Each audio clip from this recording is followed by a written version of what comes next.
महायुद्ध से जुड़ी एक और बड़ी खबर आपको बता दें, रूसी सेना ने यूक्रेन के ज़ापोरिज़िया में बहुत बड़ा हमला बोला है।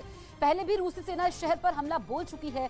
यहां के परमाणु संयंत्र पर रूस ने एक समय कब्जा भी कर लिया था, लेकिन यूक्रेन के पलटवार के बाद रूसी सेना ने यह शहर छोड़ दिया। और अब खबर यह है कि रूस ने एक बार फिर ज़ापोरिज़िया पर बड़े पैमाने पर हमला बोला है। यूक्रेन ने मारियोपोल के अज़ोस्टल स्टील प्लांट में अपने सैकड़ों नागरिकों के फंसे होने का दावा किया। यूक्रेन के मुताबिक ये लोग रूसी सेना और चेचन लड़ाकों से जान बचाकर शहर के कई हिस्सों से भागे और प्लांट में जाकर छिप गए। और उसी प्लांट पर रूस की सेना की तरफ से भारी बमबारी की गई, जिसके बाद अज़ोस्टल स्टील प्लांट से धुएं का कई किलोमीटर ऊंचा गुबार निकलता नजर आया। वहां से उठता काला गाढ़ा धुआं ये बताने के लिए काफी था कि रूसी सेना के हमले ने प्लांट को कितना नुकसान पहुंचाया होगा। मारियोपोल के स्टील प्लांट पर हो रहे ताबड़तोड़ हमलों के बीच ही यूक्रेन ने रूस पर एक बड़ा आरोप लगा दिया।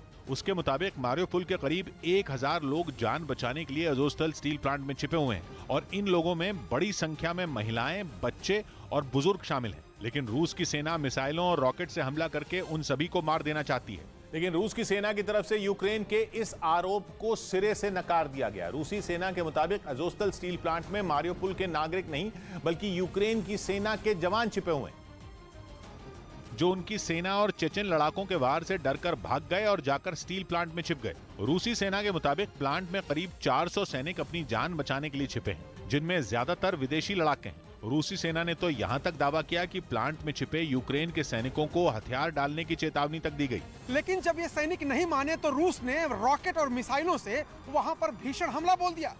यूक्रेन के सरेंडर न करने वाले सैनिकों को रूस और ज्यादा समय नहीं देना चाहता था। यही वजह है कि उसकी सेना ने आसमान और जमीन दोनों तरफ से इस स्टील प्लांट की जबरदस्त घेरेबंदी कर दी। और उसके बाद रूस के लड़ाकू हेलीकॉप्टरों ने अज़ोस्टल स्टील प्लांट पर ताबड़तोड़ रॉकेट बरसा दिए। यही नहीं, उसके आसपास के इलाकों को भी मिसाइलों से निशाना बनाया गया। इस वक्त की बड़ी खबर आपको बता दें, दिल्ली पुलिस को बड़ी कामयाबी मिली है। मुठभेड़ में हथियार तस्कर गिरफ्तार किया गया है। दिल्ली पुलिस को बड़ी कामयाबी, मुठभेड़ में हथियार तस्कर घायल हुआ है। इस वक्त की सबसे बड़ी खबर हम आपको बता रहे हैं, दिल्ली के शाहबाद डेयरी इलाके में ये मुठभेड़ हुई है। जहांगीरपुरी का रहने वाला है आरोपी जो घायल हुआ है। हथियार तस्कर पर 70 केस दर्ज थे। तो बहुत बड़ी कामयाबी ये दिल्ली पुलिस के लिए। जो हथियार तस्कर है उससे 8 पिस्तौलें भी बरामद हुई है, उस पर कई मुकदमे भी दर्ज थे। तो इसे दिल्ली पुलिस के लिए बड़ी कामयाबी कहा जाएगा। मुठभेड़ में हथियार तस्कर गिरफ्तार हुआ है। इस वक्त की सबसे बड़ी खबर हम आपको बता रहे हैं कि मुठभेड़ होती है दिल्ली के इलाके में शाहबाद डेयरी में, जहां पर हथियार तस्कर को पकड़ने में कामयाबी मिलती है। दिल्ली के जहांगीरपुरी इलाके में हनुमान जयंती के दिन हुई हिंसा के मामले में अब बुलडोजर की एंट्री हो गई है। उत्तरी दिल्ली नगर निगम ने अवैध निर्माण ध्वस्त करवाने के लिए आज और कल यानी 20 और 21 अप्रैल को अभियान चलाने का ऐलान कर दिया है। उत्तरी दिल्ली नगर निगम की ओर से इस संबंध में नॉर्थ वेस्ट के डिप्टी पुलिस कमिश्नर को चिट्ठी लिखी गई। इस चिट्ठी में कानून व्यवस्था संभालने के लिए दिल्ली पुलिस के 400 जवानों को तैनात करने की मांग की है। यह अभियान जहांगीरपुरी की उन सड़कों पर होगा जहां अवैध सामान रखकर घेरा गया है। एमसीडी की टीम उन सभी अवैध निर्माण वाली जगहों पर बुलडोजर चलाएगी।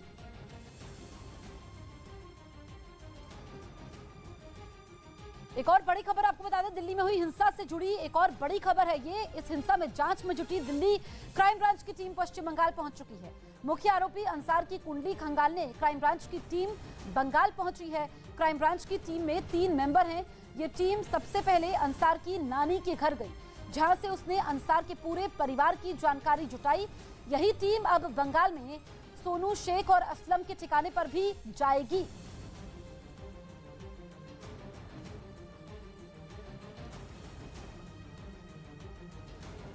इधर दिल्ली पुलिस सूत्रों का दावा है कि जहांगीरपुरी हिंसा की मुख्य आरोपी अंसार ने पूछताछ में अपना जुर्म कबूल कर लिया है और उसने अपने किए पर पछतावा होने की बात भी कही है। हालांकि दिल्ली पुलिस ने उस पर पूछताछ में सहयोग नहीं करने का आरोप लगाया। पुलिस के मुताबिक उसने पूछताछ के समय कई सवालों का जवाब देने से बचने की कोशिश भी की।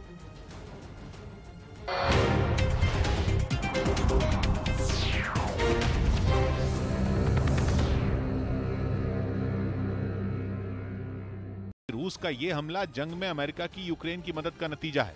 हाल ही में कोल्ड ड्रिंक बनाने वाली इस कंपनी ने रूस में अपनी फैक्ट्रियां भी बंद कर दी थी। उधर लुहांस्क में यूक्रेन की फौज ने एक इमारत की आड़ लेकर रूस के कुछ जवानों पर हमला कर दिया। बताया गया कि जिस बख्तरबंद गाड़ी में रूसी सैनिक सवार थे उसे एक ही निशाने में तबाह कर दिया गया। और इस पूरी घटना को ड्रोन कैमरे से रिकॉर्ड किया गया, जिसमें साफ दिखा कि जंग में बर्बाद हो चुकी एक इमारत से गुजरते हुए यूक्रेन के टैंक का गोला सीधे जाकर रूस की उस बख्तरबंद गाड़ी से टकरा गया जिसमें रूस के कुछ सैनिक सवार थे। उस इमारत की आड़ में यूक्रेन ने ऐसा षड्यंत्र रचा कि रूस के वो जवान ये समझ ही नहीं पाए कि आखिर उन पर गोलाबारी किसने की और कहां से की। सामने आई तस्वीरों में यूक्रेन का वो टैंक इमारत की तरफ बढ़ता दिखा और तय दूरी पर पहुंचने के बाद उसने रूस की गाड़ी पर हमला कर दिया। जैसे ही गोला उसके टैंक से छूटा, वहां से धुआं उठा, लेकिन पल भर में वो तबाह हो चुकी उस इमारत के बीच से गुजरा, जिसके बाद रूस की वो बख्तरबंद गाड़ी आग के गोले में तब्दील हो गई। उधर खबर है कि व्लादिमीर पुतिन काला सागर में अपने जंगी जहाज मॉस्कवा पर हुई मौत के आंकड़े छिपाने में जुट गए। इस जहाज को पिछले हफ्ते यूक्रेन ने हवाई हमले कर डुबोने का दावा किया था, लेकिन अब इस जंगी जहाज मॉस्कवा के चालक दल के परिवार वाले सामने आ गए, जिन्होंने जहाज के चालक दल के सदस्यों यानी अपने बच्चों और करीबियों के बारे में जानकारी मांगनी शुरू कर दी। हालांकि रूस का दावा है कि वो इस जहाज से अपने सभी जवानों का रेस्क्यू कर चुका है, लेकिन अपनों को खो चुके कई लोगों ने रूस के इस दावे पर सवाल उठाने शुरू कर दिए। उन्होंने पूछा कि अगर उनके परिजन सुरक्षित हैं तो वो हैं कहां। इनमें 20 साल के नौसैनिक येगोर का परिवार भी शामिल है, जिसे अब तक येगोर के बारे में कोई जानकारी नहीं दी गई। येगोर की तरह ही रूस के कई और नौसैनिकों के बारे में कुछ पता नहीं चल पाया। और एक परिवार ने तो यह भी बताया कि रूसी सेना ने फोन पर उसके बेटे आंद्रे की मौत की जानकारी दी थी, लेकिन अब तक यह साफ नहीं हो पाया कि उसका अंतिम संस्कार कब होगा, उसका शव कहां है। यानी रूसी सरकार कुछ तो छिपाने में लगी हुई है। और यही छिपाते छिपाते वो अब ऐसा कुछ कर बैठी कि उंगलियां पुतिन सरकार पर ही उठ गईं। इसकी वजह है परेड का ये वीडियो। रूस ने बताया कि ये वीडियो 2 दिन पहले क्राइमिया में शूट किया गया, यानी ये वीडियो जहाज के डूबने के कुछ दिन बाद का है। रूस का दावा है कि इस परेड में मॉस्कवा जंगी जहाज के सदस्य शामिल हुए। Личный состав крейсера «Москва». लेकिन इस वीडियो में 100 से 150 जवान ही नजर आए, जबकि अमूमन ऐसे बड़े जहाज में 500 से ज्यादा लोग होते हैं। और इसी वजह से सवाल उठ रहे हैं कि इस जहाज के बाकी सदस्य कहां हैं, जिन्हें रूस सरकार ने डूब चुके मॉस्कवा जहाज से बचा लेने का दावा किया था। और मॉस्कवा रूस का ताकतवर जंगी जहाज है और इसका डूबना रूस के लिए बड़ा झटका है। माना जा रहा है कि इसी वजह से वो इसका पूरा सच छिपाने में जुट गई। और जहां ये जंगी जहाज डूबा, वहां काला सागर में रूस 300 साल से लड़ाई लड़ता रहा है। काला सागर पर कब्जे के लिए 1709 में स्वीडन के राजा ने यूक्रेन पर हमला कर दिया था। तब यूक्रेन सोवियत संघ का हिस्सा हुआ करता था। ऐसे में सोवियत संघ ने वो जंग लड़ते हुए जीत हासिल की थी। इसी तरह बाद में तुर्की ने भी वहां हमला किया और फिर 1930 के दशक में जाकर तुर्की और सोवियत संघ की लड़ाई खत्म हुई। इसी वजह से काला सागर आर्थिक और राजनीतिक नजरिए से दुनिया भर में काफी अहमियत रखता है। यूक्रेन दुनिया भर में गेहूं और स्टील निर्यात करने वाले बड़े देशों में शामिल है। दुनिया भर में जितना स्टील निर्यात होता है, उसका 10% हिस्सा अकेले यूक्रेन सप्लाई करता है। इस तरह ये गेहूं या स्टील यूक्रेन से बाहर किसी भी देश में जाएगा तो काला सागर के रास्ते ही। इसी वजह से रूस लंबे समय से काला सागर पर अपना दबदबा बनाना चाहता है। वहीं यूक्रेन ने गूगल मैप पर दिखे रूसी सेना के कई ठिकानों की तस्वीरें जारी की। ऐसा कर ज़ेलेंस्की सरकार ने यह बताने की कोशिश की कि उसकी नजर रूस की सेना की हर हरकत पर है। और अपने इसी दावे को मजबूत करने के लिए उसने सोशल मीडिया पर कुछ तस्वीरें शेयर की। इनके जरिए उसने रूस में अलग अलग शहरों में बने फौजी ठिकानों को दिखाया।